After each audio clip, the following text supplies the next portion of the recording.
ಸ್ನೇಹಿತರೆ ನಮಸ್ಕಾರ ಎಲ್ರಿಗೂ. Welcome to AJ tech Kannada YouTube channel. ಸ್ನೇಹಿತರೆ, ಇವತ್ತಿನ ಈ ಒಂದು ವಿಡಿಯೋದಲ್ಲಿ ನೀವು ಪಿ ಎಂ ಕಿಸಾನ್ ಸಮ್ಮಾನ್ ನಿಧಿ ಯೋಜನೆಗೆ ಹೊಸದಾಗಿ ಅರ್ಜಿನ ಹಾಕಿದ್ದು ನಿಮಗೆ ಇಲ್ಲಿ ತನಕ ಯಾವುದೇ ತರಹದ ಕಂತುಗಳ ಹಣ ಬಂದಿಲ್ಲ ಅಂತ ಹೇಳಿದ್ರೆ ಈ ವಿಡಿಯೋನ ಸ್ಕಿಪ್ ಮಾಡ್ದಂಗೆ ಕೊನೆ ತನಕ ನೋಡಿ.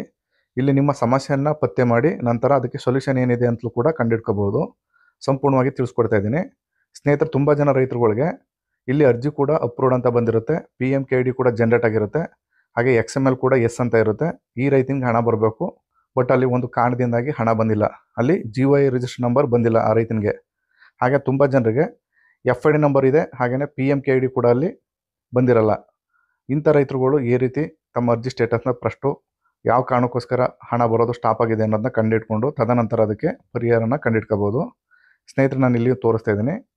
ಈ ರೈತಂದು ಫ್ರೂಟ್ಸ್ PM ಕಿಸಾನಲ್ಲಿ ಲಾಗಿನ್ ಮಾಡ್ಕೊಂಡ ನಂತರ ಅವನಿಗೆ FID ನಂಬರ್ ಆಗಿದೆ ಇಲ್ವಾ ಅಂತ ಅದನ್ನು ಕೂಡ ಇಲ್ಲಿ ಚೆಕ್ ಮಾಡಿ ತೋರಿಸ್ಕೊಡ್ತಾ ಇದ್ದೀನಿ. ಈ ಒಬ್ಬ ರೈತಂದು ಇಲ್ಲಿ FID ನಂಬರ್ ಕೂಡ ಜನರೇಟ್ ಆಗಿದೆ. ಹಾಗೆಯೇ ಲ್ಯಾಂಡ್ ರಿಜಿಸ್ಟ್ರೇಷನ್ ಅಂತ ಕೆಳಗಡೆ ಬರುತ್ತೆ.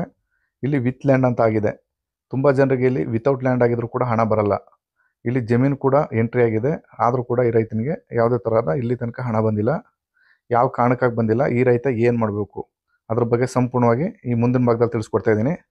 ಸ್ನೇಹಿತರೆ, ಸಿಂಪಲ್ಲಾಗಿ ನೀವು ನಿಮ್ಮ ಮೊಬೈಲ್ ಅಥವಾ ಲ್ಯಾಪ್ಟಾಪ್ನ ಸರ್ಚ್ ಬಾರ್ಗೆ ಬಂದು fruitspmk.karnataka.gov.in ಅಂತ ಟೈಪ್ ಮಾಡಿ ಇದೇ ರೀತಿ ಸರ್ಚ್ ಮಾಡಿ. ಸ್ನೇಹಿತರೆ, ನಿಮಗೆ ಈ ರೀತಿ ಆಪ್ಷನ್ ಓಪನ್ ಆಗ್ತದೆ. ಅಲ್ಲಿ ಸ್ಟಾರ್ಟಿಂಗಲ್ಲಿ ಸ್ಥಿತಿ ಪರಿಶೀಲಿಸಿ ಅಂತ ಒಂದು ಆಪ್ಷನ್ ಇದೆ. ನೀವು ಆ ಆಪ್ಷನ್ನ ಕ್ಲಿಕ್ ಮಾಡಿ ನಿಮ್ಮ ಬಳಿ PMKID ಮತ್ತು GOI ರಿಜಿಸ್ಟ್ರೇಷನ್ ನಂಬರ್ ಇದ್ದರೆ ಡೈರೆಕ್ಟಾಗಿ ಇಲ್ಲಿ ಹಾಕಿ ನೀವು ಸ್ಟೇಟಸ್ನ ಚೆಕ್ ಮಾಡ್ಬೋದು. ನಿಮ್ಮ ಬಳಿ ಆ ನಂಬರ್ಗಳು ಇಲ್ಲ ಅಂತ ಹೇಳಿದ್ರೆ ಇಲ್ಲಿ ಗೆಟ್ ಡೀಟೇಲ್ಸ್ ಬೈ ಆಧಾರ್ ಅನ್ನೋ ಒಂದು ಆಪ್ಷನ್ನು ಪಕ್ಕದಲ್ಲೇ ಇದೆ. ಆ ಆಪ್ಷನ್ನ ಕ್ಲಿಕ್ ಮಾಡಿ ನೆಕ್ಸ್ಟ್ ಪೇಜ್ ಈ ರೀತಿ ಓಪನ್ ಆಗ್ತದೆ.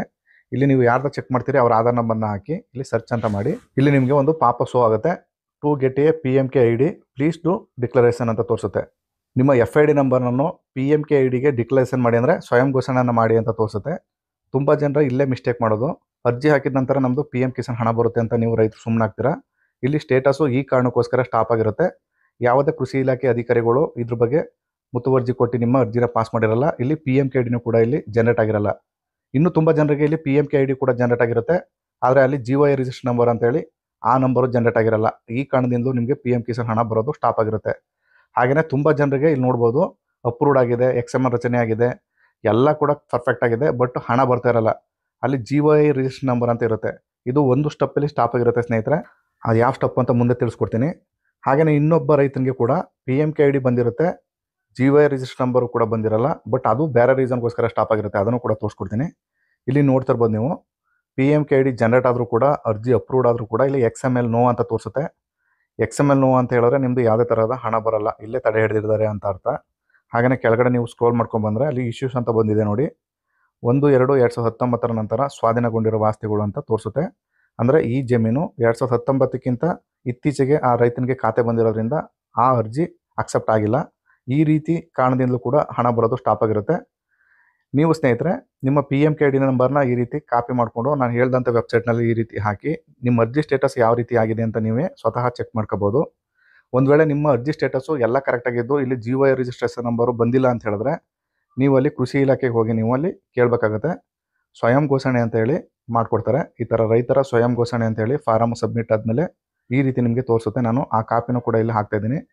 ಇದು ಫೈನಲ್ ಸಬ್ಮಿಟು. ನಿಮ್ಮ FID ನಂಬರ್ನ PMKID ಆಗಿ ಕನ್ವರ್ಟ್ ಮಾಡ್ತಾರೆ. ಯಾಕಂದರೆ ನೀವು ರೈತರಾಗಿದ್ದರೆ ಮಾತ್ರ ನಿಮ್ಗೆ FID ಇರುತ್ತೆ. FID ನಂಬರ್ನ PMKIDಗೆ ಸ್ವಯಂ ಘೋಷಣೆ ಅಂತ ಮಾಡ್ತು ಅಂದರೆ ಕೇಂದ್ರ ಸರ್ಕಾರಕ್ಕೆ ಅರ್ಜಿ ನಿಮ್ಗೆ ತಲುಪುತ್ತೆ. ತದನಂತರ 3 ತಿಂಗಳ ನಂತರ ನಿಮಗೆ PM ಕಿಸಾನ್ನ ಹಣ ಬರೋಕ್ಕೆ ಸ್ಟಾರ್ಟ್ ಆಗುತ್ತೆ. ನಿಮಗೆ ಯಾವುದೇ ತರಹದ ಸಮಸ್ಯೆಗಳು ಬರಲ್ಲ. ಒಂದು ಸರಿ ಕಂತು ಬರೋಕ್ಕೆ ಸ್ಟಾರ್ಟ್ ಆದರೆ ನಿಮಗೆ ಮುಂದಿನ ಯಾವುದೇ ತರಹದ ಸಮಸ್ಯೆಗಳು ಬರಲ್ಲ. ಸ್ಟಾರ್ಟಿಂಗ್ ಸ್ಟೇಜಲ್ಲಿ ನೀವು ಅರ್ಜಿನ ಮೂವ್ ಮಾಡೋದಷ್ಟೇ ಕಷ್ಟ ನಿಮಗೆ. ಸ್ನೇಹಿತರೆ, ನೀವು PM ಕಿಸಾನಲ್ಲಿ ನಿಮಗೆ ಈ ರೀತಿ 3 IDಗಳು ಬರ್ತವೆ. ಒಂದು PMKID, ಒಂದು FID, ಒಂದು GOI ರಿಜಿಸ್ಟ್ರೇಷನ್ ನಂಬರ್ ಅಂತೇಳಿ. GOI ರಿಜಿಸ್ಟ್ರೇಷನ್ ನಂಬರ್ ಅಂದರೆ ಅದು KA ಸೀರಿಯಲಿಂದ ಸ್ಟಾರ್ಟ್ ಆಗಿರುತ್ತೆ. ಆ ನಂಬರು ನಿಮ್ಮದು ಕೇಂದ್ರ ಸರ್ಕಾರದಿಂದ ಗೌರ್ಮೆಂಟ್ ಆಫ್ ಇಂಡಿಯಾದ ರಿಜಿಸ್ಟ್ರೇಷನ್ ನಂಬರ್ ಅಂತ PM ಕಿಸಾನ್ನ ರೈತರಿಗೆ ಎಲ್ಲರಿಗೂ ಕೂಡ ಕೊಟ್ಟಿರ್ತಾರೆ. ಇಂಡಿವಿಜುವಲ್ ಕೂಡ ನಂಬರ್ ಇರುತ್ತೆ. ಆ ರೀತಿ ನಿಮ್ಮ ಸ್ಟೇಟಸ್ ತೋರಿಸ್ತು ಅಂದರೆ ನಿಮಗೆ PM ಕಿಸಾನಲ್ಲಿ ನಿಮ್ಮ ಅರ್ಜಿ ಸಕ್ಸಸ್ಫುಲ್ಲಾಗಿ ಸಬ್ಮಿಟ್ ಆಗಿದೆ ಮತ್ತು ನಿಮ್ಗೆ ಯಾವುದೇ ತರಹದ ಕಂತಿನ ಹಣದ ಲಾಭ ಬರುತ್ತೆ ಅಂತ ಅರ್ಥ. ಸ್ನೇಹಿತರೆ, ಇದಾಗಿತ್ತು ಮಾಹಿತಿ. ಈ ಮಾಹಿತಿ ನಿಮಗೆ ಇಷ್ಟವಾಗಿದ್ದರೆ ದಯವಿಟ್ಟು ನಮ್ಮ ಚಾನಲ್ನ ಸಬ್ಸ್ಕ್ರೈಬ್ ಮಾಡ್ಕೊಳ್ಳಿ. AJ tech Kannada YouTube channel ಅಂತ. ಇಲ್ಲಿ ತನಕ ವಿಡಿಯೋ ನೋಡಿದ್ದಕ್ಕೆ ಎಲ್ಲರಿಗೂ ಧನ್ಯವಾದಗಳು. ನಮಸ್ಕಾರ.